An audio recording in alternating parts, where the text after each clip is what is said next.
આવી ઘટના થવી જોઈએ? અરે બોલીવુડ નો અમિતાભ બચ્ચન છે આ વિક્રમ ઠાકોર. કોણ છે? અમિતાભ બચ્ચન છે કે નહીં? આપણા ગુજરાત ફિલ્મ ઇન્ડસ્ટ્રી નો અમિતાભ બચ્ચન કોણ? વિક્રમ ઠાકોર છે કે નહીં? મને ગર્વ એ છે કે મારો ક્ષત્રિય છે ને એનું અપમાન થાય થઈ લેવાનું. ભાઈ જેમને માન મળ્યું એમને અમને વાંધો જ નથી, પરંતુ અપમાન અમે નહીં સંઘરી લઈએ.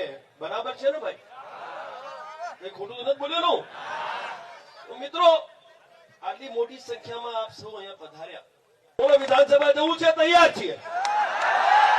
કઈ તારીખે કેટલા વાગે જવું છે બોલો? લાખો ક્ષત્રિય તૈયાર છે. લાખો ક્ષત્રિય ભેગા કરી દઈ. બોલો તમે શું વાત કરો છો? ફોજી ઉભો તમારી સામે.